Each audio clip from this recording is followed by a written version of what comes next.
Bueno, Hola. muy bien. Vamos a empezar entonces. Familia, Siete. ya entró Claudita también, eso está muy bien. Luz Mari, Luz Marina, Rafa, Ivancho, Gus y Beticita. Bueno, familia, vamos a empezar entonces nuestra clase el día de hoy. Vamos a ver una lección y la otra lección queda como, bueno, ya les explicaré. Eso lo vamos a ver, lo hablamos al final. Bueno, varios me han enviado ya las guías pendientes para hoy, que fueron la guía 20 y 21. eh, 20, 21 y el versículo que es Gálatas 5 del 22 al 23, también varias me lo han enviado Avísame. memorizado. Eso está muy bien. Bien, vamos a cerrar los micrófonos para que de pronto cualquier... Plazo para entregar cuándo, líder. esta Mañana, semana, pasado. tranquila, Bueno, esta ok.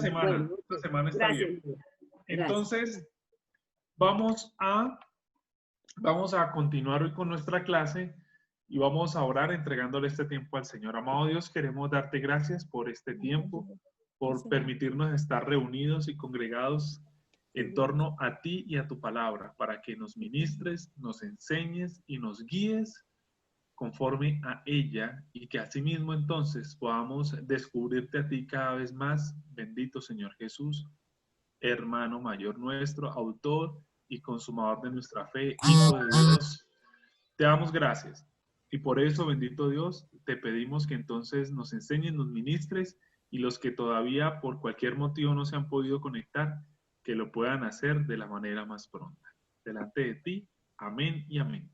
Amén. Bien, familia, bueno, entonces vamos a empezar, vamos a compartir pantallas, si me ayuda de pronto Rafita, para poder entonces compartir la pantalla y dar inicio a la clase que vamos a ver el día de hoy. A ver si ya Listo, lo... líder, ya puedes. Excelente. Gracias, muy amable, mi Rafa. Entonces, a ver, sí, listo. Entonces, hoy familia, vamos a ver la lección 23 y queda pendiente la 22. La 22 la vamos a desarrollar a manera de taller, eso lo hablaremos después. Entonces, estamos grabando, ¿cierto, Rafa? Sí, listo. Espero que sí. Entonces, familia, vamos a ver esta lección Jesucristo singular teoterapista. Y esto de teoterapista lo vamos a ir entendiendo poco a poco, porque la teoterapia es el lenguaje que Dios le dio a esta familia a través de la cual, lenguaje a través del cual podemos nosotros también compartir nuestra fe fundamentado obviamente en la palabra de Dios. Quiero pedirles familia que por favor cerremos los micrófonos porque les están sonando los celulares y esa vibración se traslada a este audio. Entonces les pido el favor que cierren los micrófonos o creo que yo lo puedo hacer, creo que yo lo puedo hacer, ¿verdad? Cierra, líder. Lo Avi, estoy en el curso, Avi, ya lo comencé. A ver, ¿cómo cierro precisamente? Es que yo no sé cómo hacer para cerrar los micrófonos. Pero bueno, les pido el favor sí que me ayuden cerrando los micrófonos para que entonces no tengamos interrupciones. Jesucristo singular teoterapista. Entonces, ¿qué vamos a entender en esta clase? Dice la palabra de Dios en Isaías 9:6. Dice así, lo tienen ahí en pantalla. Porque un niño nos es nacido, hijo nos es dado, y el principado sobre su hombro. Se llamará su nombre admirable, consejero, Dios fuerte, Padre eterno, príncipe de paz. A ver, ¿quién tiene el micrófono abierto? Le ruego que lo cierre y solo lo abra cuando se lo indique. A ver, por favor, cerremos los micrófonos. Luz Marina, porfa, si me ayudas cerrando tu micrófono y Beticita también tiene el micrófono abierto. Ah, no, lo tiene cerrado. Bien, Betty, lo tiene cerrado. Bien, perdón, perdón. Es que aquí no alcanzo a ver. Muy bien, listo. Yo Perfecto. no puedo Entonces, cerrarlo, no no, puedo está cerrar. bien. Sí, está bien, está bien. Ciérralo. Sí lo tenías cerrado ahora. Listo. Familia, entonces nos dice la palabra de Dios en Isaías, capítulo 9, verso 6. Isaías fue un profeta que actuó más o menos 600 años antes de Jesucristo. Y Dios le había dicho precisamente a Isaías, o usó a Isaías como profeta, para hablarnos o para profetizarnos o anticiparnos que Dios habría de darnos un qué, un Salvador. Miren las palabras que usa aquí, que a través de un niño, ya lo vimos en la clase anterior, la singularidad de Jesucristo, nacido de mujer, nacido bajo la ley, etcétera, etcétera, dice que sobre ese niño ha puesto Dios el principado y será admirable, consejero. Y ese niño será llamado Dios fuerte, Padre eterno, príncipe de paz. Esas tres últimas expresiones tienen que ver precisamente con la divinidad de Jesucristo. Y lo estaba anticipando Dios a través del profeta Isaías muchísimos años antes. La persona que nosotros, digamos, debemos conocer, ser cristiano, significa conocer a Cristo, porque yo no puedo conocer o no puedo seguir a alguien a quien no conozco. Y ese Jesucristo, que es una persona que vive, que esperamos su regreso, que esperamos su segunda venida, es esa persona la que venció la muerte, es esa persona la que enfrenta nuestras necesidades. Es la persona que está con nosotros, pero para ir delante de nosotros, asumiendo y enfrentando todo lo que delante de nosotros se ponga o se interponga para ver su gloria. En ese sentido, lo que nos dice aquí también el material es muy especial, porque encontramos aquí esta definición. No es un ser meramente natural, es uno que opera en el terreno de lo sobrenatural. Este es Jesucristo. Y lo decimos también porque encontramos en el Evangelio muchísimos eventos en los cuales solo quien tenía autoridad, como lo es Jesucristo, pudo suspender las leyes de la naturaleza para operar milagros. Aquí hay una definición importante. ¿Qué es un milagro? Un milagro es un hecho que solo puede explicarse cuando se han pausado, cuando se han suspendido, cuando se han detenido las leyes de la naturaleza, la gravedad, la entropía, bueno, las leyes de la termodinámica. Cuando Jesucristo caminó sobre las aguas e invitó a Pedro a que lo hiciera, él estaba allí por encima de una ley, la de la gravedad, que fue precisamente la que le impidió el estar por encima de esa ley, fue precisamente lo que no lo hizo hundirse. Eso es sobrenatural. Estuvo por encima de la naturaleza, de las leyes de la naturaleza. Y eso es un milagro. En ese sentido, cuando yo tengo clara la visión de quién es Jesucristo, el que está con nosotros, a quien le entregamos el corazón, el que está y le abrimos la puerta de nuestro corazón, es alguien que opera en el terreno de lo sobrenatural. Entonces, para el que está en Cristo, nada es imposible. Por eso la palabra de Dios dice que somos más que vencedores. ¿En qué? En Cristo. A ver.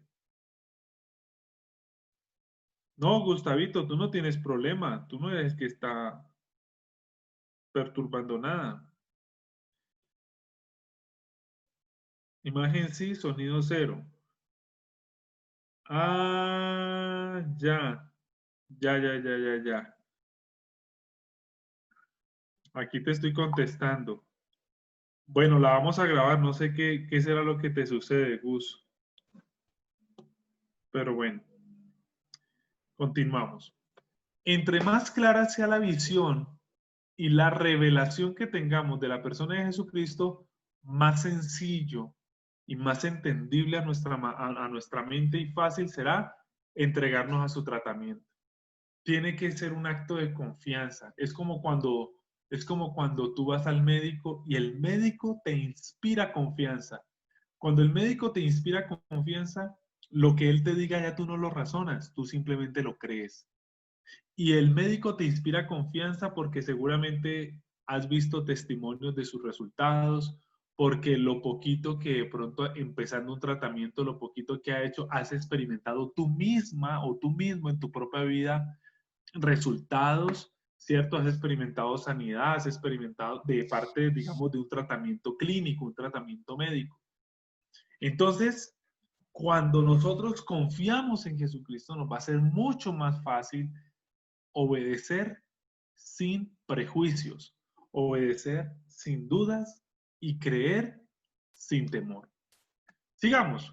Vamos a ver entonces tres puntos. Tres puntos que son su identidad, su carácter y su ministerio de Jesucristo. Jesucristo como un singular teoterapista. ¿Qué significa la palabra terapia? La palabra terapia significa tratamiento, pero también tiene otro significado que lo vamos a ver más adelante. Quiero invitarle, estos pasajes los voy a buscar yo y se los voy a leer yo, pero más adelante vamos a compartir y entre todos a socializar ciertos versículos. En el libro de Isaías, quiero leer un mensaje. ¿Aló? Ya, bueno. En el libro de Isaías, capítulo 9, verso 6, precisamente nos decía en esa definición que leímos al comienzo, Dios con nosotros.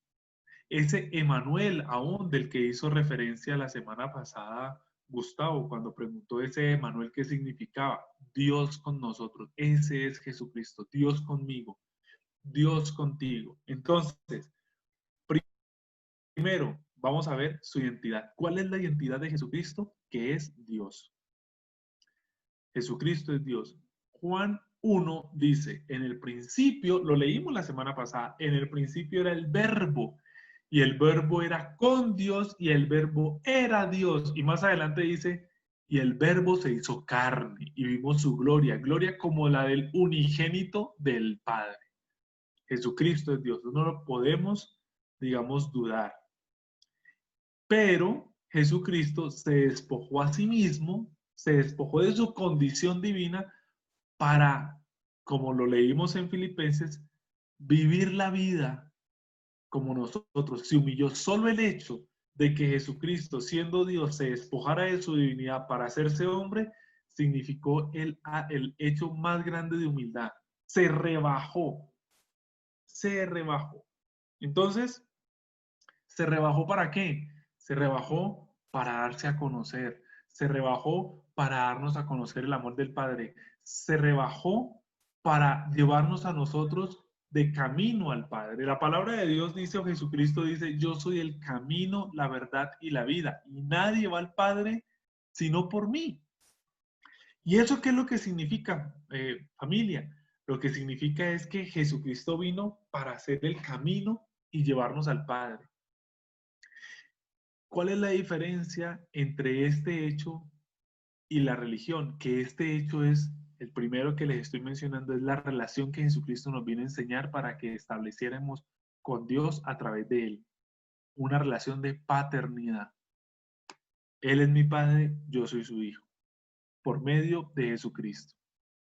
Lo otro es religión. Entonces, en lo otro, en lo que es una religión, yo soy el que estructuro, yo soy el que determino, yo soy el que conformo determinadas normas, parámetros o como lo queramos llamar, sacramentos, normas, etcétera, que si yo las cumplo, entonces yo llego al Padre, pero por mi esfuerzo, yo llego al Padre o yo llego a Dios, a la divinidad en la que crea, de acuerdo a la religión que estructuré, yo llego de acuerdo a mi propio mérito.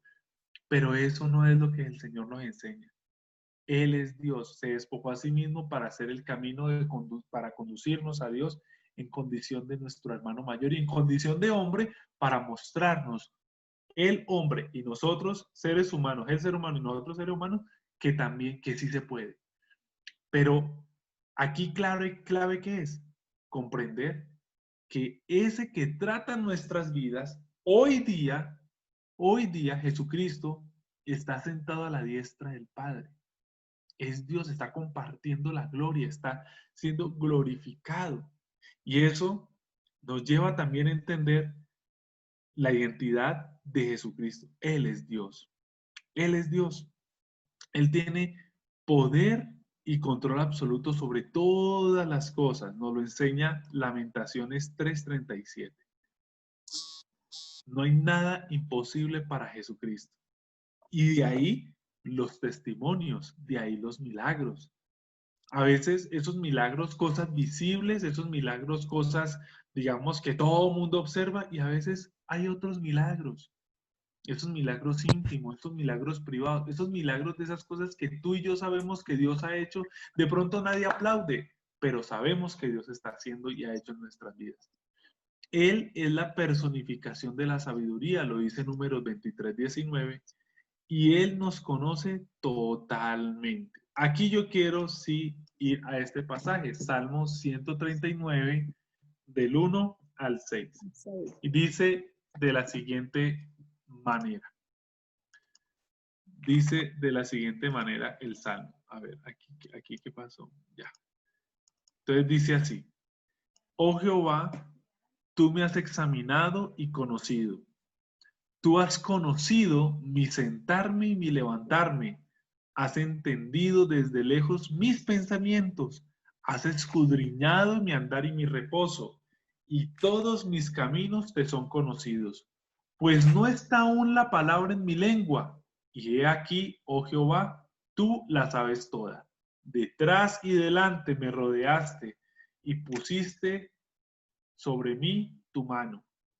Tal conocimiento es demasiado alto para mí. Alto es y no lo puedo comprender. ¿Qué es lo que dice este pasaje? En resumen, que Dios nos conoce. Que Dios no puede ser burlado. O sea, que a Dios no, como decimos coloquialmente, a Dios no, a Jesucristo no nos lo podemos pasar por la galleta. No, no hay un lugar donde nos podamos esconder de Él. No de su mirada censuradora, no, no hay lugar que nos podamos esconder de su amor. Eso es lo más importante. Entonces, aquí entendemos eso, la identidad de Jesucristo. Segundo, su carácter. ¿Qué significa el carácter? ¿Qué es el carácter? El carácter es el que se forma en nuestras vidas en términos generales a través de las circunstancias, a través de la experiencia, a través de las cosas que vivimos. Las cosas que vivimos forjan un carácter en nuestras vidas. Hay tres términos aquí: temperamento, carácter y personalidad. ¿Qué es el temperamento? El temperamento es la condición del ser humano natural.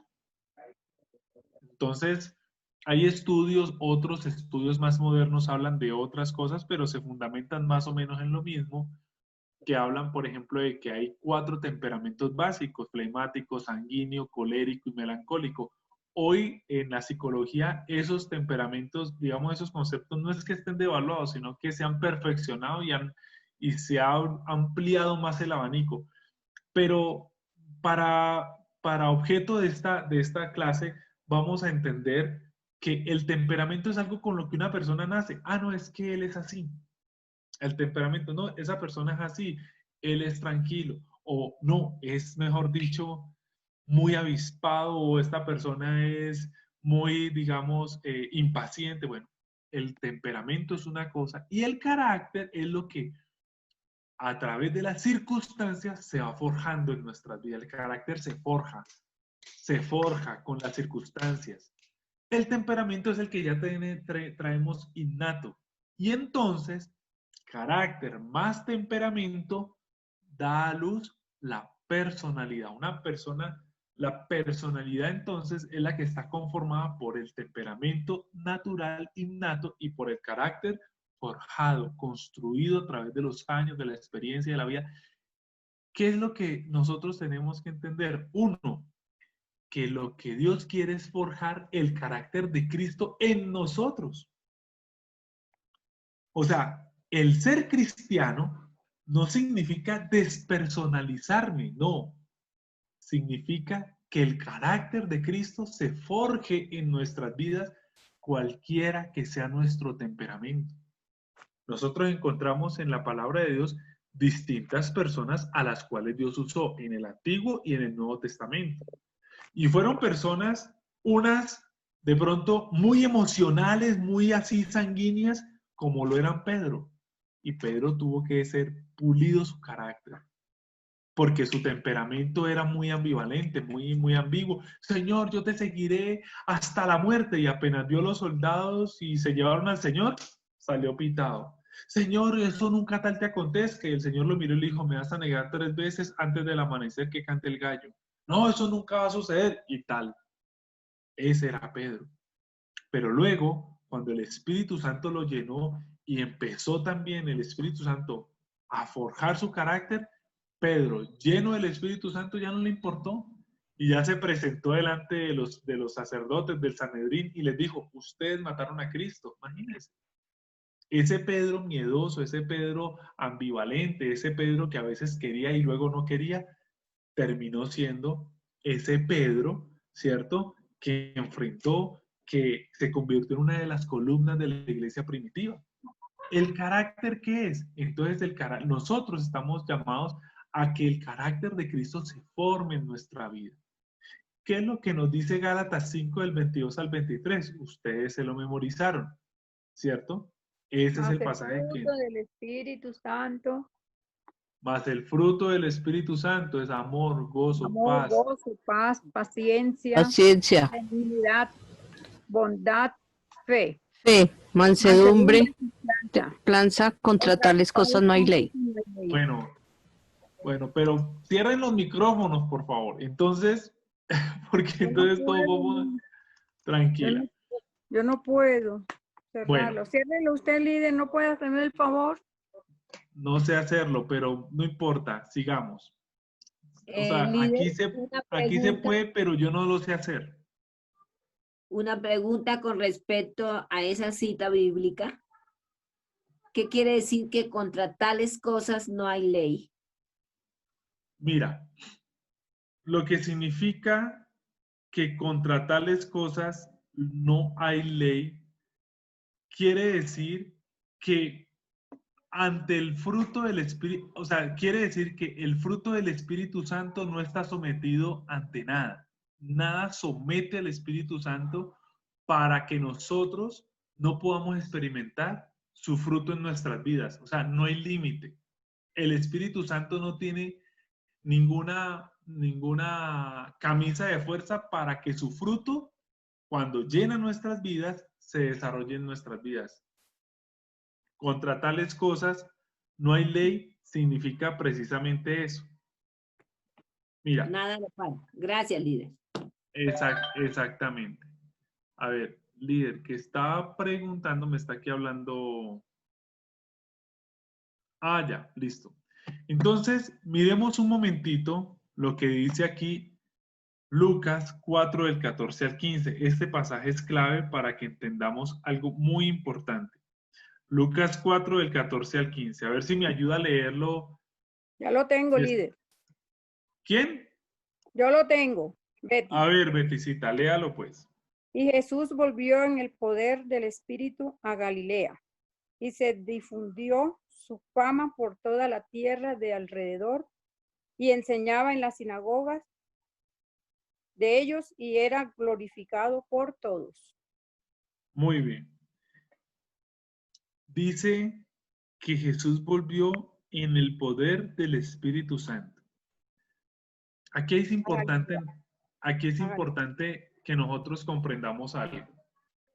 Lo importante es comprender que cuando Jesucristo se hizo hombre, se despojó de su divinidad, todo su ministerio, todas las obras sobrenaturales, todos los milagros, todas las cosas que él hizo, las hizo en el poder del Espíritu Santo. Fue en el poder del Espíritu Santo con el cual él hizo todas las obras que hizo. Entonces, ¿esto qué es lo que nos enseña? Nos enseña que Jesucristo, en su condición de persona, se sometió al Espíritu Santo. Se sometió. Cuando Jesucristo fue bautizado, dice la Biblia, que vino el Espíritu Santo como en forma de paloma, se posó sobre él, se abrieron los cielos y una voz del cielo que dijo, este es mi Hijo amado, en quien tengo complacencia, a él oíd. Y a continuación dice la Biblia que fue llevado por el Espíritu Santo al desierto. Y en el desierto el enemigo lo tentó. Y Jesucristo como hombre lo venció. Le dijo no, no y no 3 veces. A las 3, a la tentación del enemigo que se fundamentó o se enfocó en 3 aspectos que pues no viene ahorita al caso estudiarlos porque no es el motivo de esta clase. Pero lo podemos encontrar ahí en la palabra de Dios. Ahora, luego vino en el poder del Espíritu Santo y todo lo que hizo, lo hizo en el poder del Espíritu Santo. Cuando Jesucristo está en la cruz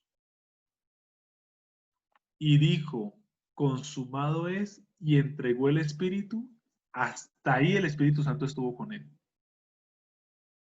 Y luego, en la resurrección, el Espíritu Santo lo toma y lo vivificó, lo resucitó. Eso nos lo dice la Biblia en Romanos capítulo 8. Miremos un momentito, Romanos 8. Ya les digo cuál pasaje es.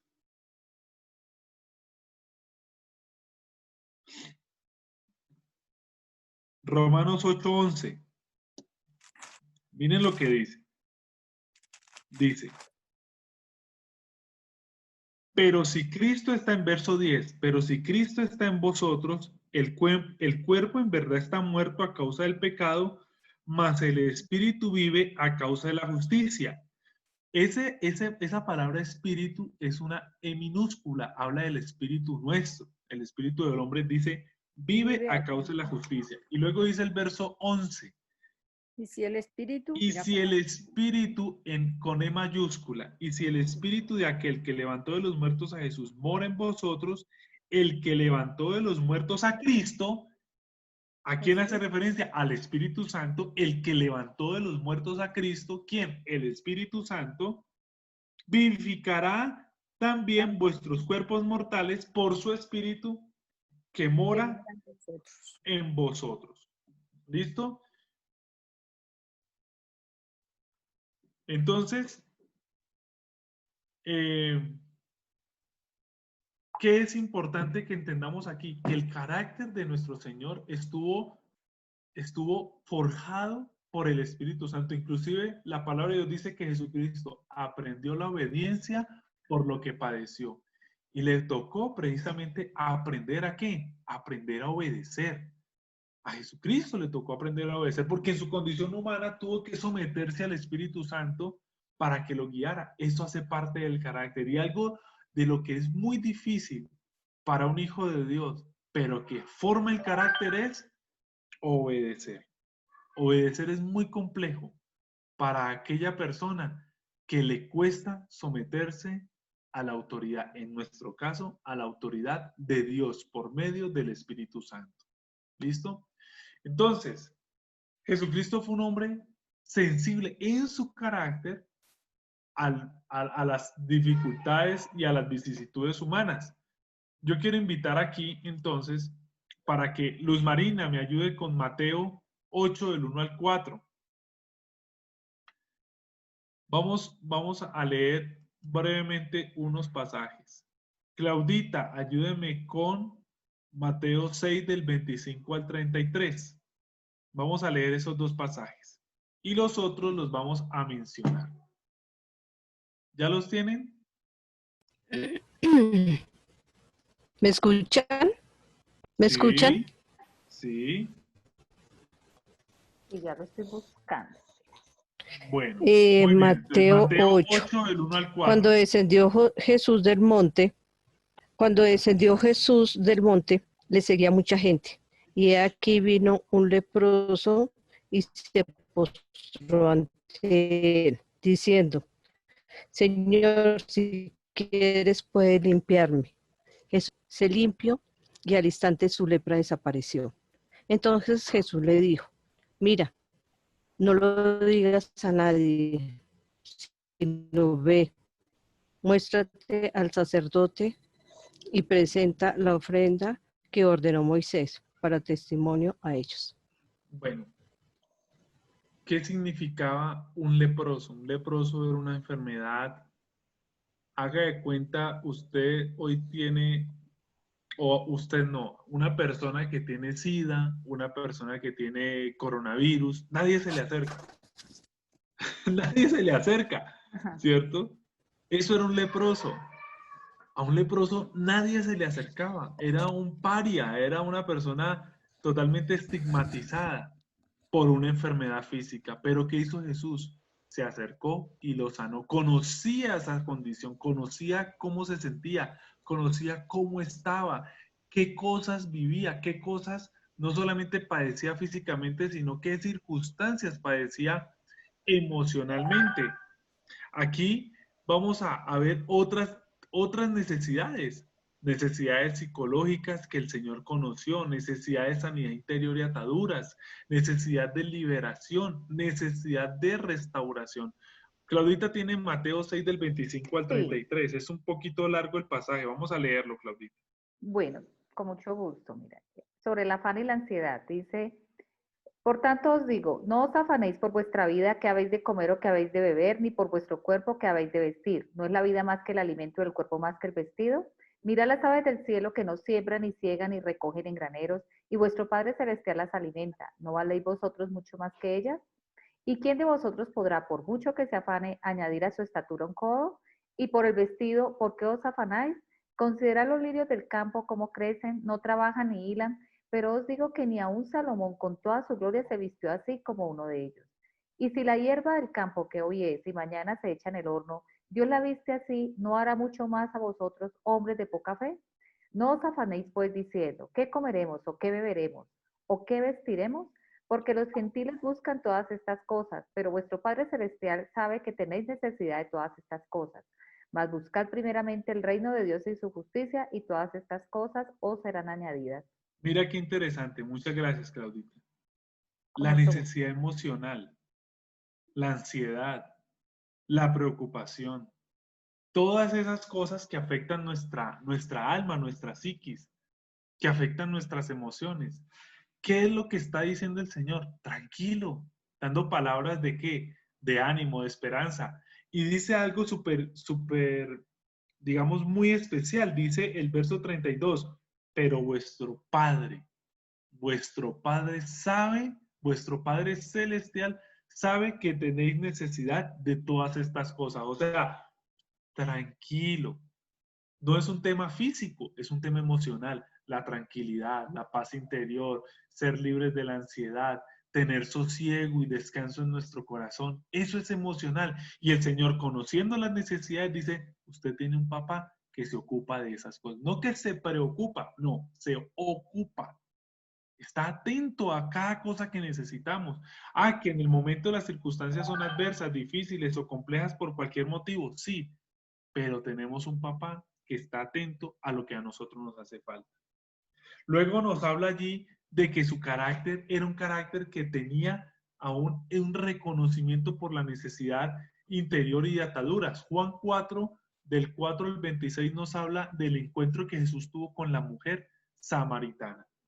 Ayer en el tema del PEC, en el tema del PEC de En Casa con Dios, el líder Andrés compartía acerca precisamente de la mujer samaritana y hablaba de una mujer que había tomado la decisión de vivir a su manera, de vivir bebiendo de una agua, de un pozo que le permitía o que le llevaba a seguir teniendo sed.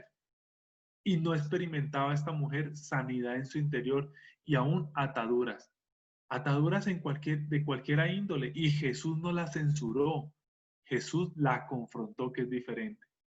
Él le dijo, trae a tu marido. Y ella le dijo, no tengo marido. Jesús le contestó, bien has dicho, porque 5 maridos has tenido y aún el que tienes ahora no es tu marido.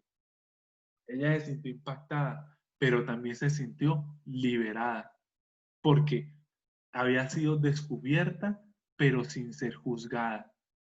Esa sanidad, esa libertad de ataduras es la que el Señor operó, por ejemplo, en esta mujer. También necesidad de liberación, aquí mencionándoselos brevemente porque ahí están los pasajes para que nosotros los podamos encontrar.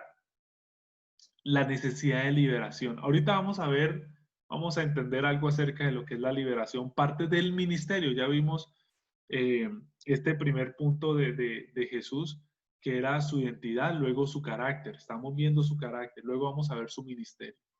Pero en este punto, por ejemplo, de la liberación está la escena en la cual Jesús, entre muchas otras, pues particularmente aquí hemos notado la que él tiene liberando a dos personas que eran personas que estaban bajo la posesión del demonio, del enemigo, de Satanás.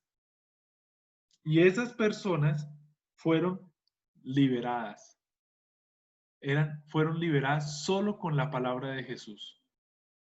Entonces, ¿cuántas personas por allí andan también bajo estas, ¿cómo se dice? Bajo estas influencias del enemigo y que ameritan liberación. Porque la liberación es, ¿a quién se le libera? Al que está preso. ¿A quién se le libera? Al que está esclavo. ¿A quién se le libera? Al que está privado. Y así, una persona que está privada, por eso usted le dice a una persona, pero cambie, pero mire, es que no puede.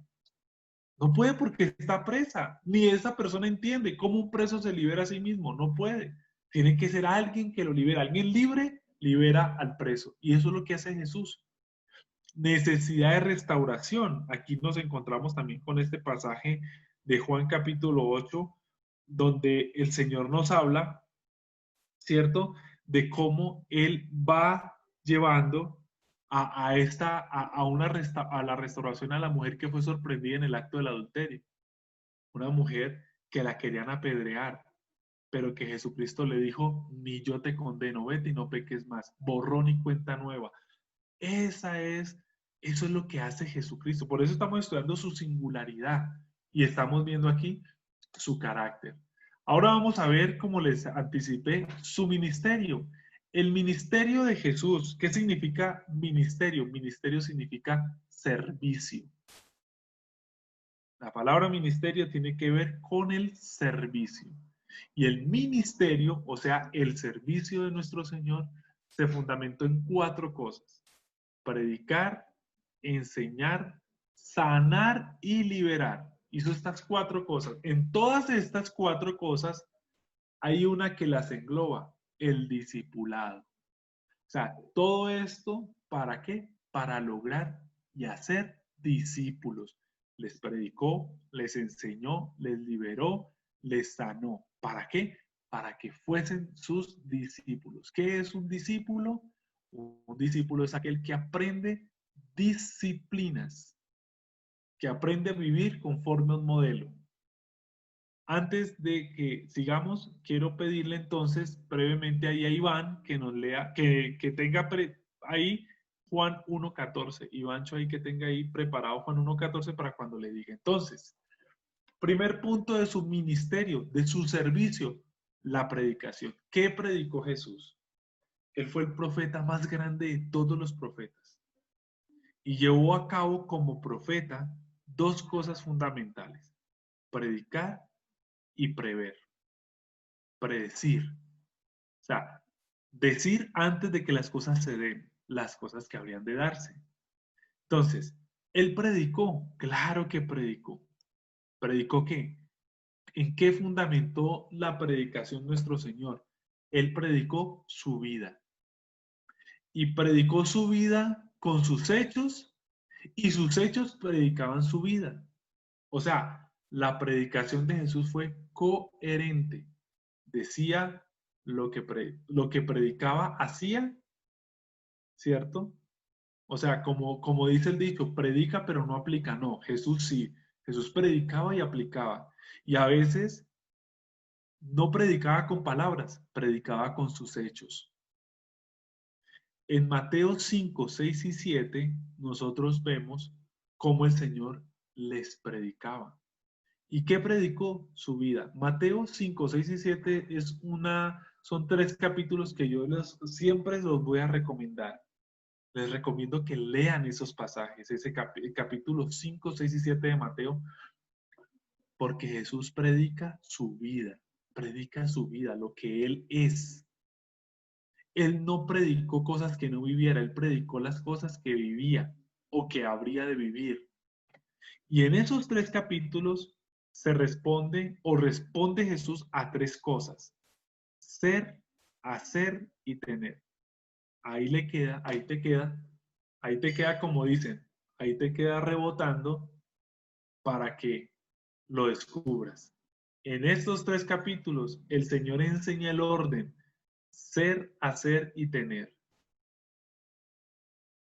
Él predicó su vida para que nosotros viviéramos esa vida.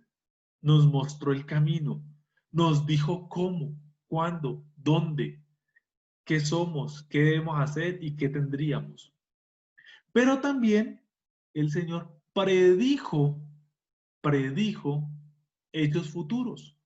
En Mateo 24, Mateo 24 es el pasaje por excelencia, el pasaje profético de Jesús. Es lo que yo le decía ahorita a Luz, que eso lo habríamos de estudiar cuando ella me preguntó por el curso de profecía. Pues resulta que en Mateo 24, él habla de todo lo que habría de acontecer en los tiempos finales.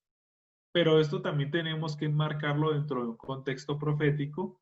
Pero miren lo que dice: cuando Jesús salió del templo y se iba, se acercaron sus discípulos para mostrarle los edificios del templo. Respondiendo él, les dijo: ¿veis todo esto? De cierto os digo que no quedará aquí piedra sobre piedra que no sea derribada.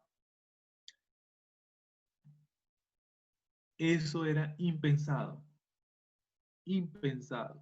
que el templo fuera destruido. Y si bien es cierto, Jesucristo allí hablaba ¿de qué? Del templo. ¿Cuándo esta profecía del verso 2 se cumplió? En el año 70. Lo impensado sucedió. El templo fue destruido.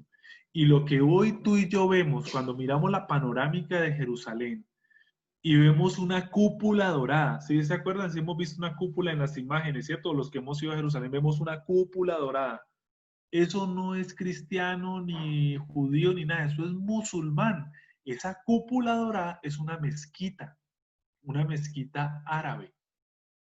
Pero esa mezquita árabe está construida digamos, está edificada sobre los cimientos del templo que Jesús lo estaba mirando y dijo, ¿lo ven? Jesús no vio esa cúpula dorada. Donde está esa cúpula dorada estaba el templo de Jerusalén.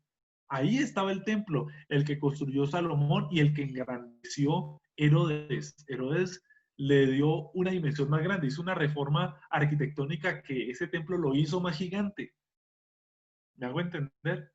Pero eso fue destruido ¿por quién? Fue destruido por el general Tito en el año 70, general romano Tito en el año 70 después de Cristo.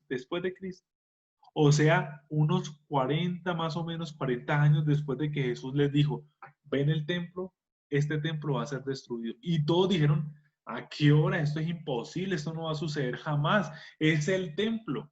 Y fue destruido. Pero más adelante predijo también eventos futuros a más largo plazo. Entonces dice, verso 3, y estando él sentado, vamos a la Biblia, miremoslo ahí, y estando él sentado, dice señales antes del fin. En el monte de los olivos los discípulos se acercaron aparte diciendo, Dios mío, ¿cuándo serán estas cosas? ¿Y qué señal habrá de tu venida? Él ya les estaba hablando del regreso y del fin del siglo. Respondiendo Jesús les dijo, mirad que nadie os engañe, porque vendrán muchos en mi nombre diciendo, yo soy el Cristo, y a muchos engañarán, y oiréis de guerras y rumores de guerras. Mirad que no os turbéis, porque es necesario que todo esto acontezca, pero aún no es el fin. Porque se levantará nación contra nación, reino contra reino, y habrá pestes, ojo, hambres, terremotos en diferentes lugares, y todo esto será el principio. Y entonces, y pasará, y Bueno, aquí sí yo quiero decirles algo, es innegable. Hoy estamos 2000 años después de que el Señor dijo esto, lo cual significa que estamos más cerca de que esto se dé que cuando el Señor lo predijo. ¿Cuándo será? No lo sabemos, pero que estamos más cerca, estamos más cerca. Entonces, ahí nosotros tenemos que entender, aquí hablando del ministerio de Jesús, de cómo fue su servicio. Bueno, en términos de la predicación, él enseñó, o sea, predicó y predijo. Dio profecías, unas que ya se cumplieron, como la del templo de Jerusalén, y otras que están por cumplirse. Ivancho, ayúdanos con Juan 1:14. Listo, ¿ahí me escuchan todos? Sí, Listo, entonces dice Juan 1:14. Y aquel verbo fue hecho carne y habitó entre nosotros y vino su gloria, gloria como el unigénito del Padre, lleno de gracia y de verdad. espectacular. Dice, aquel verbo, la palabra, fue hecha carne. Él, Jesucristo, Jesús, el Señor, el que vive en nuestro corazón, el que aceptamos en nuestra vida, es la palabra de Dios revelada. Ese verbo se hizo carne y vimos su gloria. ¿Ya? Y esto lo escribe precisamente el que la vio. Y Jesús también dice, bienaventurados los que no vieron y creyeron. Y Jesús luego dice también, tengo unas ovejas que no son de este redil. Claro, porque habían unas ovejas que, unas, el pueblo de Israel, y otras ovejas, la iglesia. Porque quiero decirles algo, para los profetas del Antiguo Testamento, esto de la iglesia, la era de la iglesia, la que conformamos nosotros, ya cuando hemos entendido, aquí yo estoy hablando con el previo conocimiento de que ya comprendemos que hacemos parte del cuerpo de Cristo y que somos la iglesia de Cristo. Este término iglesia y lo que nosotros somos para los profetas del Antiguo Testamento es un misterio. Ellos no lo lograban, digamos, comprender. Para ellos el pueblo de Dios es Israel. Era Israel y las profecías obviamente están muchas dirigidas al pueblo de Israel. Y al que denominaban pueblo de Dios, pues el pueblo de Israel. Pero inclusive los que estuvimos en la vigilia, quiero que recordemos este detalle tan fino que nos compartió el líder Jimmy el sábado anterior en la vigilia en el primer tema. Cuando haciéndonos y compartiéndonos crónicas, cuando Salomón dedica el templo, Salomón dice, y al extranjero que viniere de lejanas tierras y orar en esta tu casa, entonces tú le responderás, etcétera, etcétera. Y el Jimmy nos decía algo. Esa promesa del extranjero al final ni siquiera es para nosotros, porque nosotros como iglesia ya no somos extranjeros. Nosotros somos hijos de Abraham. Nosotros por la fe somos también el pueblo de Dios. Y a nosotros entonces se nos aplican todas las promesas y todas las bendiciones del pueblo de Dios. Eso también hay que tenerlo claro. ¿Listo? ¿Alguien iba a preguntar algo? Bueno, sigamos. Enseñanza. Enseñanza. Ya vimos aquí predicación. Perdón aquí el garabato. Predicación, enseñanza. Jesucristo fue un maestro singular. Era la luz que iluminaba la mente entenebrecida de quienes le oían. Miremos lo que dice aquí Juan 7, del 45 al 49. A ver si me ayuda a leerlo, por favor, Paola. Listo, líder. Juan, Gracias. Dale. ¿cuál es? Juan 7, del 45 al 49. Así es.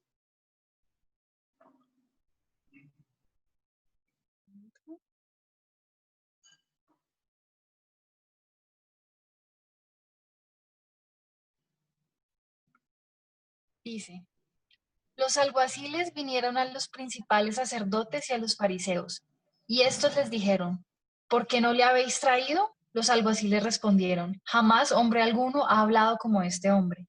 Entonces los fariseos les respondieron, ¿también vosotros habéis sido engañados?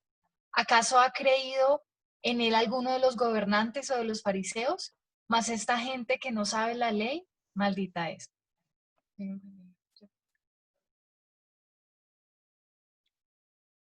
No, pero sigue. Ah, ¿hasta el qué? Hasta el 49. Ah, sí, ya. Ok. Sí. Verso 50, les dijo Nicodemo, el que vino a él de noche, el cual era uno de ellos. ¿Juzga acaso nuestra ley a un hombre si primero no le oye y sabe lo que ha hecho? Respondieron y le dijeron, ¿eres tú también Galileo? escudriña y ve que de Galilea nunca se ha levantado profeta. ¿Quiénes eran los alguaciles? Los alguaciles eran los que hacían el trabajo sucio de los sacerdotes. Los alguaciles fueron enviados para matar a Jesús. Los sacerdotes los enviaron para matarlo. ¿Cómo operaban ellos? Ellos operaban teniendo unas lanzas con unas puntas muy afiladas y las lanzas eran muy largas. Y entonces, cuando la gente escuchaba a alguna persona que estuviera, acuérdense que Jesucristo también fue acusado de sedición. ¿Qué significa la palabra sedición? Significa levantamiento o motivación a la rebeldía contra el Estado, contra el gobierno o contra la autoridad. Entonces, enviaban a los alguaciles para que en esos tumultos, mientras iban llevando al caudillo o mientras la persona que estaba generando estas revueltas hablaba, ellos entre la gente se camuflaban y como no podían llegar hasta donde él estaba, metían esas lanzas entre ellos, entre la gente, y daban como una estocada y mataban a la persona como a distancia. ¿Me hago entender? Cuando los alguaciles llegan a matar a Jesús, se lo encuentran enseñando y Jesús empieza a enseñar y está enseñando y los alguaciles se impactaron con la enseñanza. Entonces por eso dijeron, jamás, verso 46, ellos que fueron con un propósito de matar al Señor, jamás hombre alguno ha hablado como este hombre. Usted lee el contexto y entenderá que había una multitud, que estaba Jesús enseñando, estaba Jesús hablando, y los alguaciles no pudieron resistirse a la enseñanza. No pudieron resistirse a la enseñanza. La enseñanza de Jesús transforma. ¿En qué consistía la enseñanza de Jesús? ¿Y por qué la enseñanza de Jesús fue tan importante y tan primordial en tiempo de Jesús? Pues miren, quiero explicarlo de la siguiente manera. Ustedes saben que el conocimiento, cuando una persona, el Señor dijo, y conoceréis la verdad, y la verdad ¿qué? Os hará libres, ¿cierto? Eso dijo el Señor, conoceréis la verdad y la verdad os hará libres.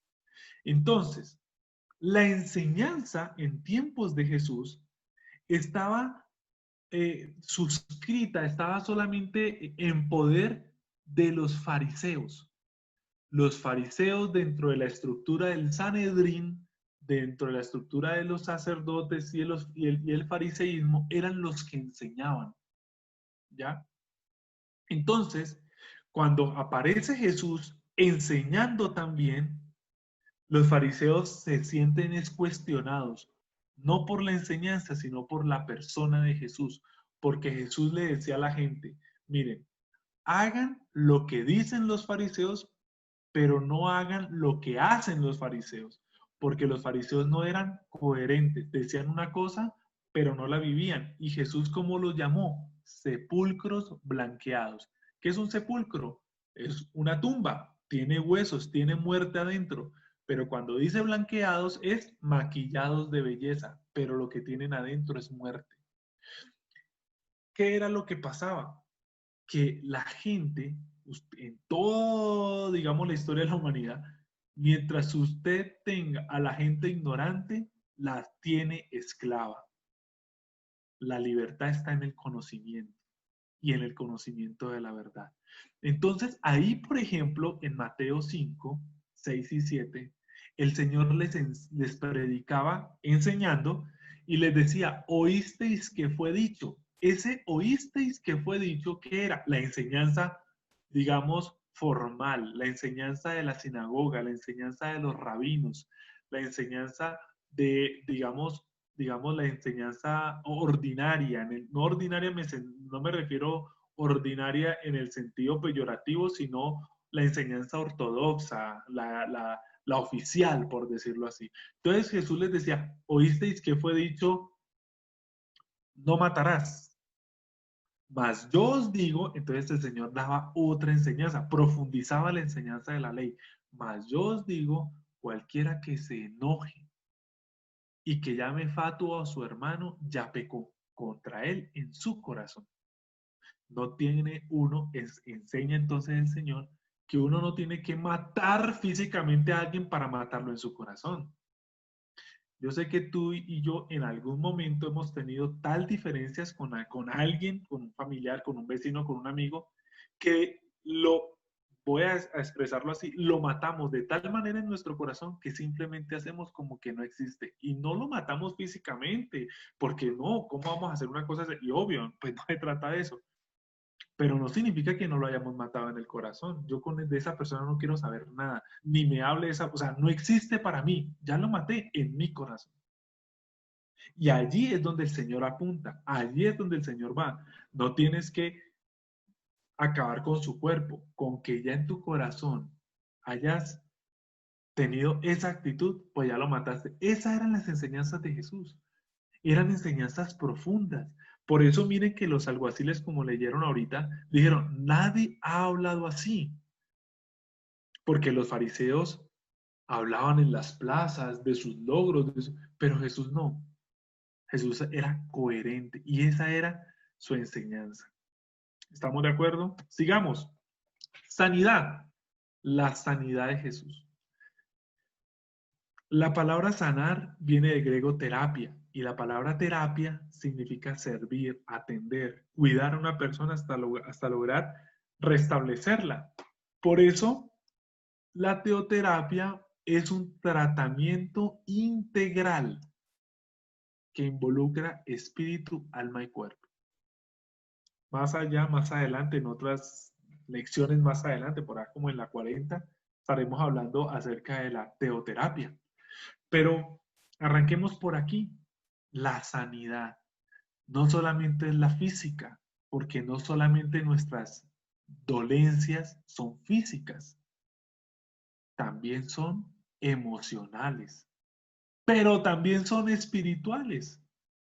Entonces, la sanidad es un acto del ministerio de Jesús que evidenciaba de una manera concreta y real su interés en darle respuesta al enfermo. ¿Qué lo motivaba? El amor. Vamos a la palabra de Dios aquí a donde dice Mateo 14:14. Quiero pedirle el favor aquí a Luz Mari. Mateo 14:14, Luz Mari, por favor. ¿Luz Mari está ahí en clase con nosotros o no? Micrófono cerradito. Ya, ahí está, eso, 14:14. Mateo 14:14. Bueno, entonces no lo encuentro. Sí. 14:14. Y saliendo Jesús vio una gran multitud y tuvo compasión de ellos y sanó a los que de ellos estaban enfermos. Y sanó a los que de ellos estaban enfermos. Y muchas de las sanidades del Señor fueron físicas y muchas otras sanidades fueron emocionales y muchas sanidades emocionales redundaron en sanidad física. Cuando Jesús sanó a la suegra de Pedro, la suegra de Pedro estaba postrada en la cama y Jesús se acercó y ¿qué hizo? La tocó. ¿Qué necesitaría la suegra de Pedro? Necesitaría atención, necesitaría ser escuchada, habría necesitado de pronto que alguien le preguntara qué le pasa, por qué estás así, cómo te sientes o qué es lo que estás sintiendo. Y luego dice la Biblia que esta mujer se paró y les servía. El Señor operó, miren lo que dice la Biblia en Mateo 9:35. Mateo 9:35, recorría Jesús todas las ciudades y aldeas, enseñando en las sinagogas de ellos, predicando el evangelio del reino y sanando, aquí viene, toda enfermedad y toda dolencia. La enfermedad está dirigida a lo físico y la dolencia está referida a lo emocional, al corazón. Hay dolencias en el corazón, en las entrepieles del alma. Hay cosas que nos duelen porque nos hicieron, porque hacen parte del pasado, pero que de pronto hoy recordamos y nos genera incomodidad, malos sentimientos o nos ocasiona tristeza. Esas son dolencias. No, el médico te analiza, el médico te revisa y me dice, usted está bien, pero hay dolor. Y a veces ese dolor se somatiza y se refleja entonces en espasmos, en estrés, en artritis, en úlceras, pero tienen su génesis, tienen su origen en una circunstancia emocional. Y allí el Señor, como lo acabamos de leer, Mateo 9:35, también sana la dolencia, lo que nos duele. Cuando a uno, por ejemplo, inclusive las mujeres usan esta expresión en varias ocasiones, cuando de pronto una situación les ha afectado, dicen, estoy dolida. Y no es que tenga un golpe o esté padeciendo una enfermedad física, no. Hace referencia a una situación, de un recuerdo, de un evento, de una experiencia que le ha generado dolor en su corazón. Estoy dolida por el maltrato, estoy dolida por el olvido, o estoy dolido como varón, por supuesto que sí. ¿Ya? Y por ello, Jesús vino a remendar, ayúdame por favor, Rafita, Lucas 4:18. Ya vamos terminando.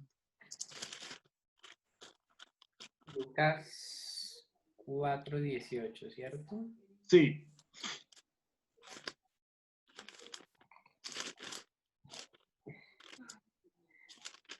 El Espíritu del Señor está sobre mí, por cuanto me ha ungido para dar buenas nuevas a los pobres.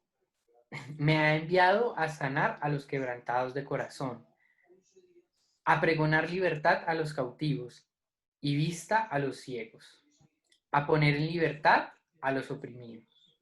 Muy bien. Miren esa parte que dice tan especial, a sanar a los quebrantados de corazón. El corazón roto, el corazón quebrantado por experiencias, por pasado, por abuso, por lo que sea. El Señor vino aquí a sanarlo. Entonces la sanidad no es solamente la física, también es la emocional y esa es la que hace el Señor. Sanarnos de esquemas, porque a veces tenemos esquemas y paradigmas en nuestra mente que nos están llevando a vivir mal con las personas que estamos a nuestro lado y tenemos el Señor, sáname la manera de pensar, sana mi manera de pensar y rompe los esquemas que me están llevando a una relación difícil, incómoda. A veces estamos en situaciones que hacen aflorar posturas que no nos imaginábamos que teníamos o que se escarbaron en nuestra vida a través de una situación. Ahí es propicio el Señor y lo más importante siempre va a ser entregar. Siempre va a ser entregar.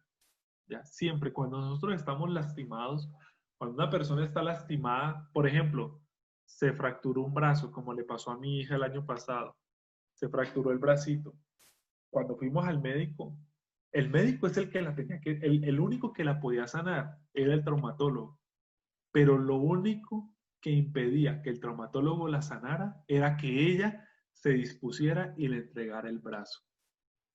Cuando ella tomó confianza y le entregó el brazo al traumatólogo, ahí el traumatólogo pudo hacer la reducción de la fractura y propiciar la sanidad.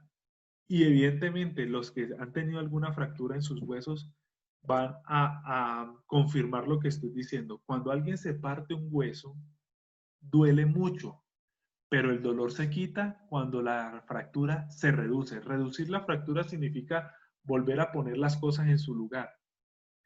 Inmediatamente el doctor nos dijo, cuando le hagamos la reducción a la niña, o sea, a Ana Paula el año pasado se le fracturó cúbito y radio, tuvo fractura total de cúbito y parcial de radio de su manito derecha. El doctor traumatólogo, a ella le estaba doliendo demasiado y claro, le estaba doliendo mucho porque tenía su brazo torcido y lo tenía roto, no fisurado, roto totalmente, porque fue fractura total. Pero el doctor dijo, apenas hagamos la reducción, a ella se le va el dolor. Se le va el dolor. Y fue increíble porque cuando Ana Paula, el doctor le hizo la reducción, que fue estirarle el brazo y enderezarlo, Ana Paula se puso a reír. Se echó a reír, le dio risa, se le quitó el dolor así. Eso es lo que hace el Señor cuando opera en nuestras vidas terapia. Pero ¿qué tenemos que hacer? ¿Cuál es nuestra tarea? Entregar, entregar, entregar el corazón herido, entregar el pasado, entregarle a Él porque Él es el singular teoterapista. Mire, un traumatólogo llega a lo físico, un psicólogo llega a lo mental, a lo emocional, porque hemos podido experimentar un trauma por alguna circunstancia, pero solo Dios puede llegar a nuestro espíritu y desde allí, desde el espíritu, operar sanidad total. La palabra terapia significa eso, servir, atender, cuidar hasta lograr restablecerla. Y la teoterapia es ese servicio de Dios para nuestra vida en espíritu, alma y cuerpo. Y hablando precisamente de esto, viene el cuarto aspecto del ministerio de Jesús. Y esto es importante porque dice, ¿a qué vino Jesús? Y si no tenemos estos conceptos claros, pues divagamos en tener claro en quién creemos. Estamos conociendo en quién creemos, a qué vino y por qué. ¿Ya? Y por qué volverá también. Y por qué se fue. Y bueno, liberación. Aquí hay dos términos. El término posesión y el término opresión.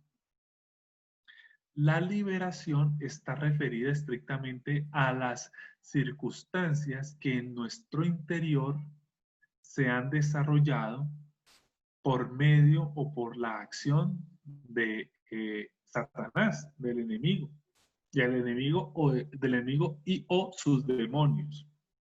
Porque Satanás no es un ser que opere él solo y solo existe él, no. Hay demonios, muchísimos, muchísimos demonios. Precisamente lo que leímos antes, no lo leímos, se los mencioné de los endemoniados gadarenos, pues vamos a encontrarnos precisamente en este momento o en esta oportunidad para leerlo. Quiero leerles aquí verso 28 al 32, para que lo comprendamos.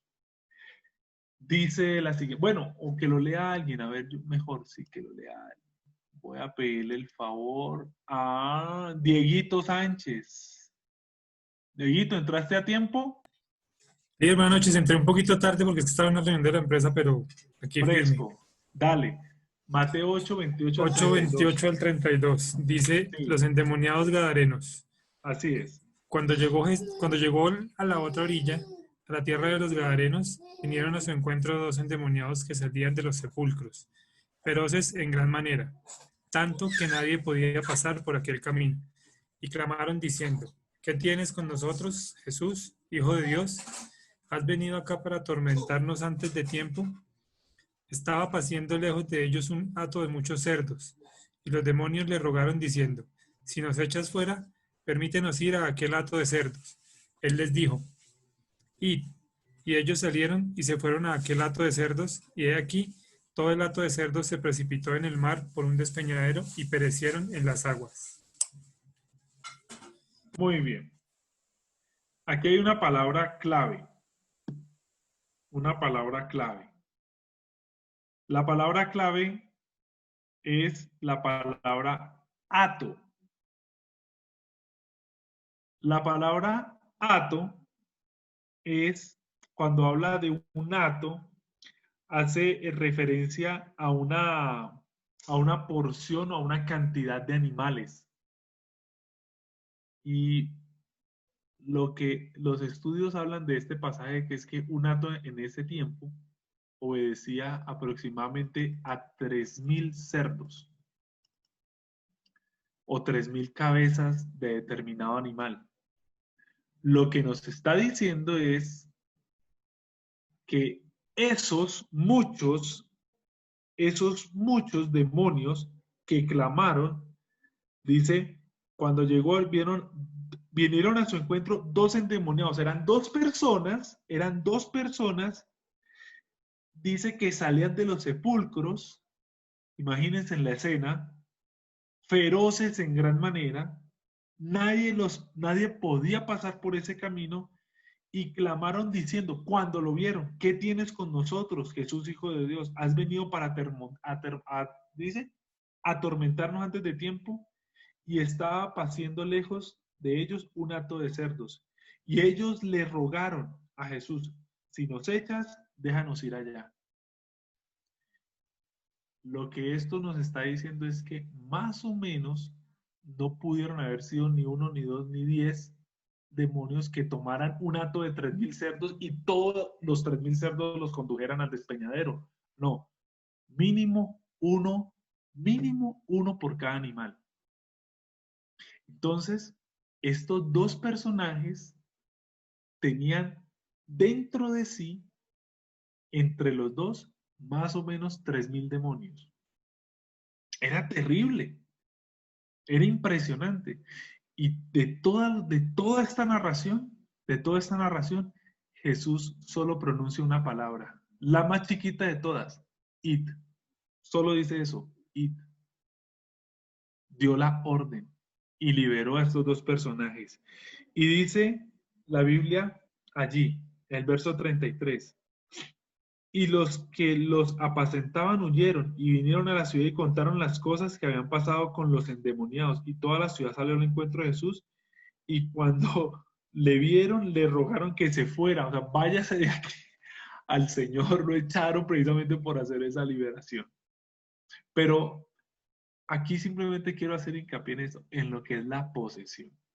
La posesión es lo que aún, pues leámoslo. Satanás posee a aquellos que no le ponen resistencia, que andan desprevenidos, sin voluntad ni bases firmes en las que fundamenten su vida, en aquellas personas que abren puertas, en el cristiano que le da por de la noche a la mañana, de pronto ir a situaciones, abrir puertas espirituales, porque hay una dimensión espiritual que nosotros la hemos abierto a Cristo para la vida, pero hay otros que no la abren a Cristo, la abren a las entidades del enemigo, ¿cierto? Que toma control y posesión de ellas. Entonces, ahora aquí quiero aclarar algo, una persona cristiana nunca puede ser poseída, porque la posesión como tal opera en la esfera espiritual de la persona.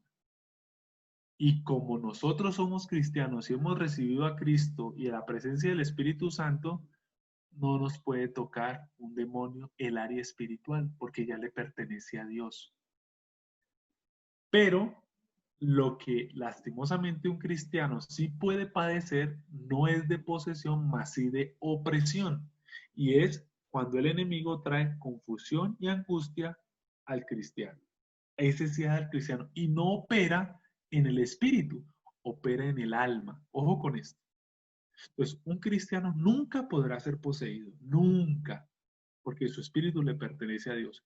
Pero si un cristiano anda en malos pasos, abre puertas, ve lo que no debe ver, lee lo que no debe leer, comparte con quien no debe compartir, intima con quien no debe intimar, pues abre puertas a ser oprimido, abre puertas a poder experimentar opresión.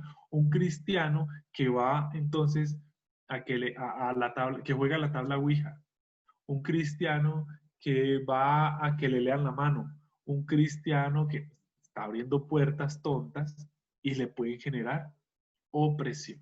Entonces, pero no posesión, ¿ya? Entonces, esto es importante que quede claro. La liberación, entonces, tanto de la posesión como de la opresión, son acciones que opera Jesucristo por medio del Espíritu Santo. Porque estamos viendo cómo Él trae sanidad. Entonces hemos visto que Él opera su terapia, predicando, enseñando, sanando y liberando nuestras vidas de cualquier cosa que esté experimentando, que no esté ajustada a los propósitos de Dios para nosotros. ¿Estamos de acuerdo? ¿Alguna pregunta? No, ¿Ninguna? señor. ¿Todo No. quedó claro como el agua turbia o todo quedó claro? Como el agua turbia. Claro. Todo quedó claro.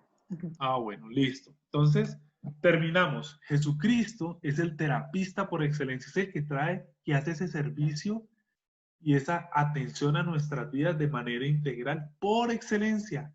En Él se resumen las características humanas y divinas que le hacen singular y único. Y Él conoce perfectamente nuestra naturaleza humana Por eso Él es quien enfrenta nuestras necesidades cuando le damos el control total de nuestra vida. ¿Listo? Entonces, ¿qué es lo que nosotros debemos hacer? El líder Jimmy nos ha venido enseñando algo maravilloso. Hacer yunta con Él. Hacer yunta con Jesús. Que no estamos solos, que no vamos solos por la vida. Que nosotros debemos ser mansos como Él es manso. ¿Cierto? Aprended, dice Mateo 11, aprended de mí, dice Jesús en Mateo 11, aprended de mí que soy manso y humilde de corazón y así hallaréis descanso para vuestras almas. Entonces, familia, hemos visto hoy el singular teoterapista y les voy a enviar entonces lo que será la tarea de la lección número 22, vamos a ver la lección 22, hoy vimos la 23, vamos a ver la lección 22 y la van a desarrollar ustedes a través de un taller por medio de la lección que se llama Jesucristo, su muerte y su resurrección. Eso lo he dejado para que cada uno lo pueda desarrollar, lo pueda escudriñar, lo pueda leer en la palabra de Dios. ¿Estamos? Entonces, vamos a orar. Vamos a orar para dar por terminada la clase de hoy, siendo las 8:25, menos 10 minutos, porque empezamos a las 7:10, o sea, 8:15. Gloria a Dios. Hace 8 días terminamos a las 9. Entonces, hoy creo que sí vamos a ir de pronto más pronto a nuestro respectivo descanso u otras actividades. Vamos a orar. Vamos a orar, familia. Amado Dios, queremos en esta hora darte gracias. Muchas gracias por tu bendición, por la oportunidad que nos das de estar delante de ti, de estar aquí, Señor, de encontrarnos como familia y de entender una vez más que tus propósitos para con nosotros son de bendición y nunca nada menos. Porque no en vano, Señor, viniste a este mundo. Viniste para salvarnos, para rescatarnos, para encauzarnos, para encaminar nuestras vidas cada día más hacia el conocimiento tanto de ti como de nuestro Padre. Y aún tú mismo lo dijiste, el que me ha visto a mí, ha visto al Padre. Por eso, mi Dios bueno, te damos muchas gracias. Gracias, papito lindo, papito Dios. Y delante de ti nos quedamos, entregándote nuestra alma, nuestro espíritu, nuestro cuerpo, para que tú lo trates, para que tú lo sanes, para que tú lo restaures. Y aún yo quiero invitarle ahí donde está, para que si ha podido identificar alguna situación, alguna circunstancia que le ha traído enfermedad en cualquier área de su vida, que no le ha permitido experimentar salud, aún quiero que entienda esto. La palabra salvación significa salud total. Y si hay áreas en tu vida en la cual no experimentas salud total, la que Cristo vino a darte, Él vino precisamente a salvarnos, a que por sus llagas nosotros fuésemos curados y no lo has experimentado, entrégale esto al Señor, entrégale este tiempo, entrégale esa circunstancia, entrégale ese rincón de tu corazón en el cual de pronto no has visto la luz, para que le digas al Señor, Señor, que tu luz penetre allí a lo profundo de mi alma, para que las tinieblas no prevalezcan, Señor, en esas áreas de mi vida en las cuales no he visto tu gloria y no de pronto son motivos para la gloria tuya. No, Señor, yo quiero verte a ti, ver tu gloria en mi vida, en todas las áreas, Señor, y allá quiero encaminarme. Y por eso hoy te lo entrego como el paciente que cuando el médico le pregunta qué le duele, se lo tiene que decir sin ocultar. Aunque aún el médico por los síntomas y en su propia observación puede ir de a poco discerniendo y determinando cuáles son las dolencias del paciente. Cuando el paciente no reconoce su circunstancia es muy difícil un tratamiento efectivo. Por eso, papito Dios, hoy queremos entregarte nuestras áreas quebradas, heridas o lastimadas, sean del pasado, sean actuales. No importa, Señor, este curso no es solamente un curso de conocimiento, no es un curso solo de saber, es un curso, Señor, que también nos tiene que llevar a la experiencia de ti. Y por eso, bendito Dios, hoy te entrego mi vida, te entrego mi pasado, te entrego mis áreas de intimidad y aún las de responsabilidad, para decirte, Señor, sáname, solo tú lo puedes hacer. Nadie como tú para sanarme, nadie como tú para encaminarme, nadie como tú, Señor, que me conoces como lo leímos en el Salmo 139, mi entrar y mi salir, mi levantarme y mi acostarme, lo conoces todo, bendito Dios. Y aún la palabra antes de que salga de mi boca, tú ya la conoces, pero cuando sale de mi boca, soy yo el que reconozco lo que vivo, lo que paso, lo que siento y también lo que necesito. Por eso, papito de los cielos, delante de ti nuestra vida, delante de ti nuestro reconocimiento, delante de ti, Señor, nuestro corazón, el que a ti y solo a ti hemos de entregar, porque en ti y solo en ti podrá estar bien cuidado y guardado.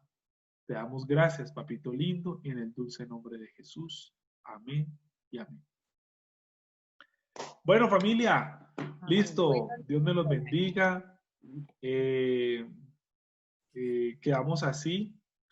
Quedamos así, es que nos vemos dentro de 8 días y les estaré enviando de aquí a mañana lo que es la clase para que la estemos desarrollando. ¿Ok? Muchas Vale. gracias. Gracias. Yo Gracias, también Liz. quiero, esta reunión Gracias, Liz. estuve mucho más rápido, pero con la anterior, como no he podido tener acceso a una parte de los videos, no la he podido subir, ¿vale? Entonces esas se las estoy debiendo, la de la clase anterior, pero esta sí, No esta os sí la tenemos preocupéis. perfecta. Ah, bueno, gracias, papito. Chévere, Gracias. Rafita. Buenas noches para todos. Gracias. Dios los Feliz bendiga. noche, líder. Que descansen. Gracias, feliz noche. Dios los bendiga. Chao. Chao. Bien. Chao. Saludos de David. Ay, qué lindo. Chao. Chao. Chao.